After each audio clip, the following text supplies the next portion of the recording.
The 2018 NBA draft class is widely considered one of the best drafts in the past decade in the first couple of years. For the time being, it's living up to the hype. Most of the draft picks at the top have shown enough potential to justify why they were picked so high. You're always going to have some overachievers and underachievers after the first couple of years. Some prospects hit the ground running, others need more time to get adjusted to the game. Maybe they have a team or organization that will allow them to grow, or maybe not. Or just maybe that prospect isn't as good as scouts expected. There are also those prospects that get overlooked for whatever reason and end up being just as good as most of the players in the draft. In this video, I will discuss a couple of prospects in the 2018 NBA draft class who have been surprises and disappointments so far.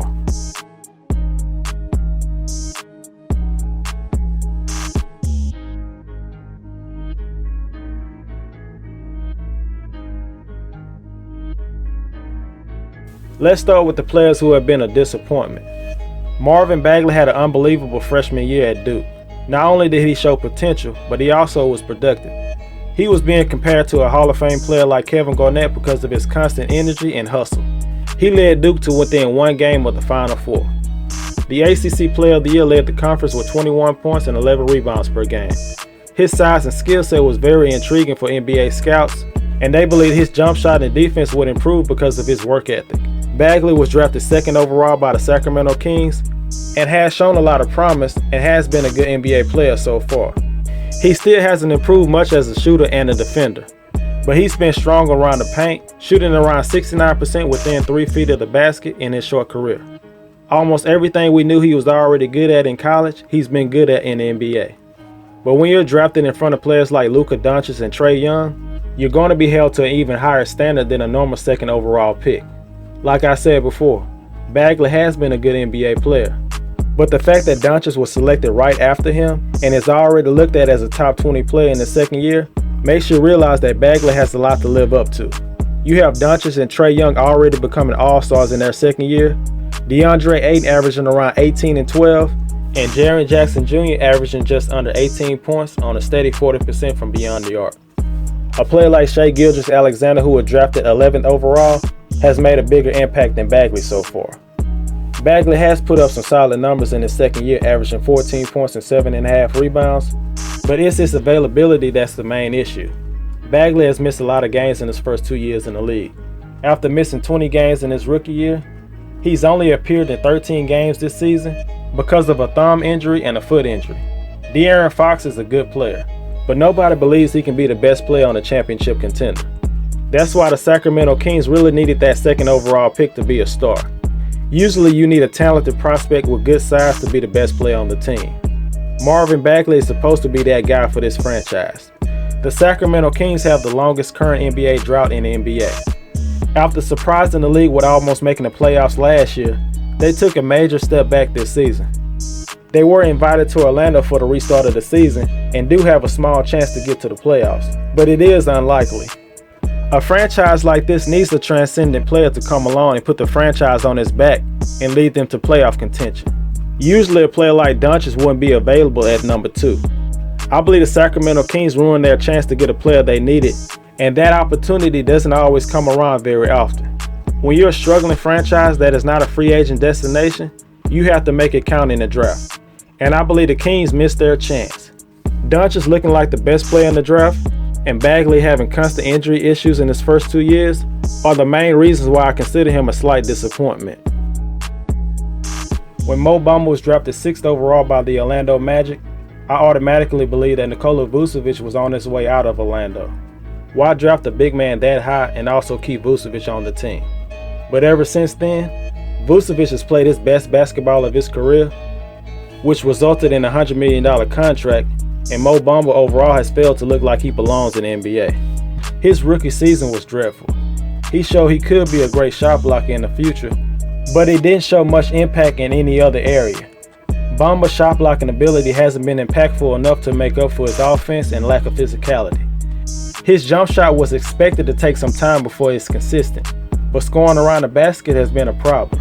He's only making around 53% of his field goal attempts at the rim.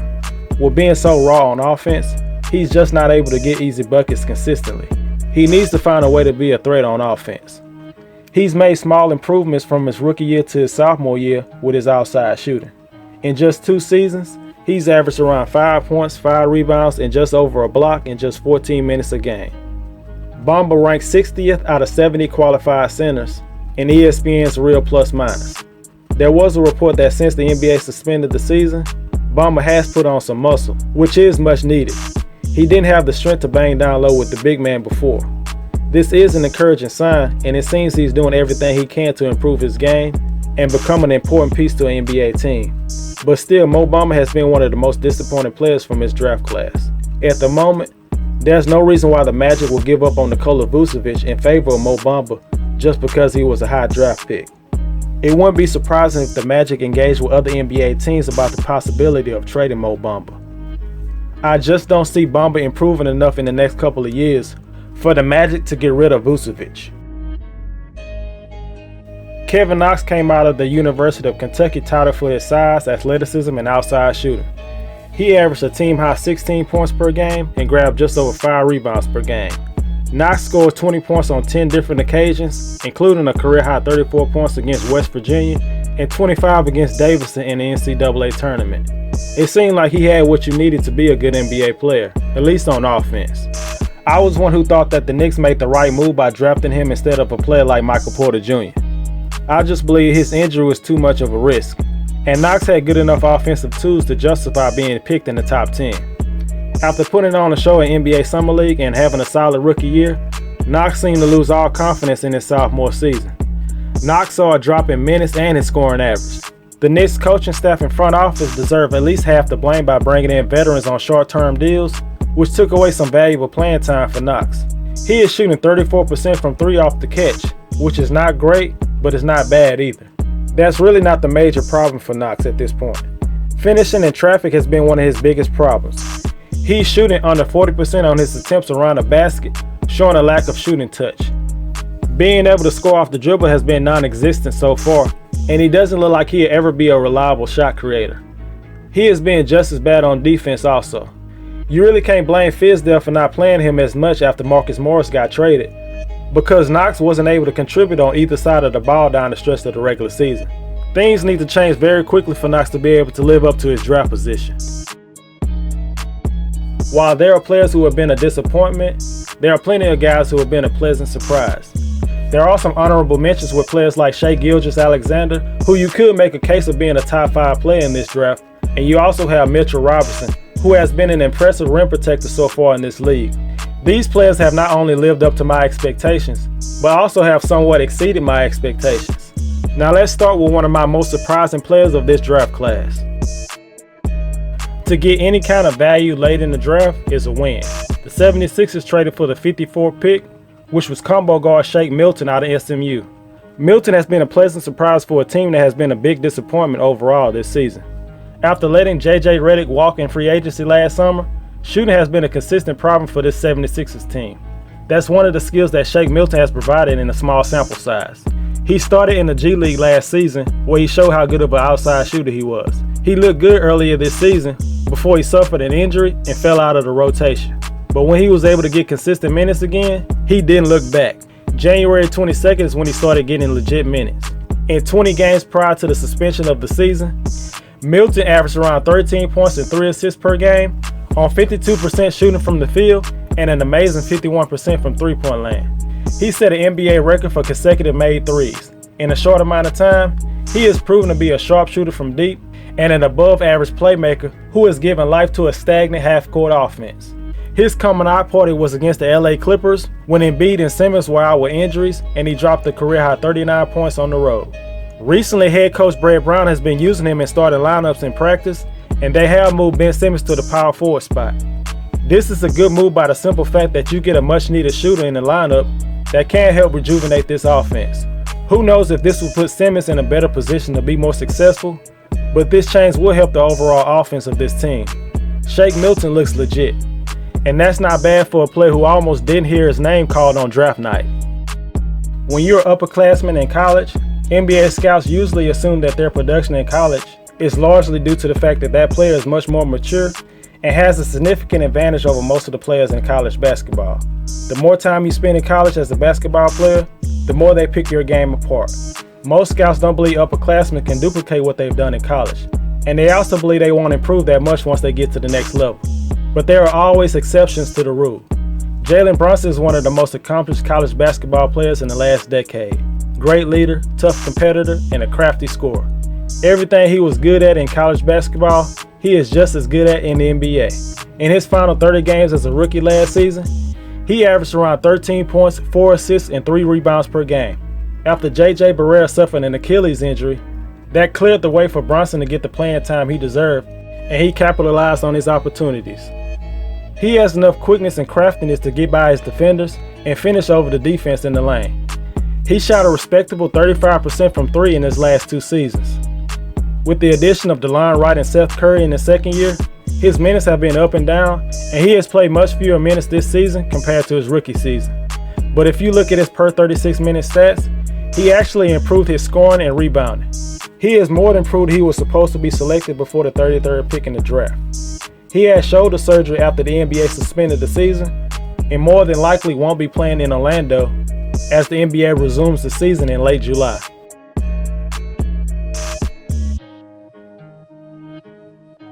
Another upperclassman that shined in the NBA is Devonte Graham. He is an even more surprise in the NBA than Jalen Brunson is. Graham wasn't as accomplished as Brunson was in college, but he also put in work at the University of Kansas. He also was a great leader, played with fire and tenacity, and was a player that the team relied on the most in his senior year at Kansas. Confidence is very important in professional sports, and you need it to be successful in your playing career. Not much was expected from this second-round pick, especially in his rookie year playing behind Kemba Walker and Tony Parker. He was going back and forth from the Hornets to the G League team throughout his rookie year, trying to gain more confidence and gain more experience to be ready for his opportunity to show what he can do. That opportunity came in his second year. Graham looked like a legit all-star in the first half of the season. Everybody develops at a different rate. Graham played all 4 years at Kansas and grew into the all-around player you see today. He went from 4.7 points per game in his rookie year to 18.2 points this season. That's the biggest scoring increase in the league, more than all-stars Luka Doncic and Pascal Siakam. Graham is definitely in the discussion for most improved player, along with Bam Adebayo, Doncic, and Siakam. Learning from players like Kemba Walker and Tony Parker also helped prepare him for his breakout season. He had a career-high 40 points against the Brooklyn Nets earlier this season and tied a franchise record with 10 3-pointers in a game against the Warriors. His progression has given this Hornets team something to look forward to as they start to rebuild this team back up and possibly add the necessary pieces this offseason to get closer to competing for the playoffs.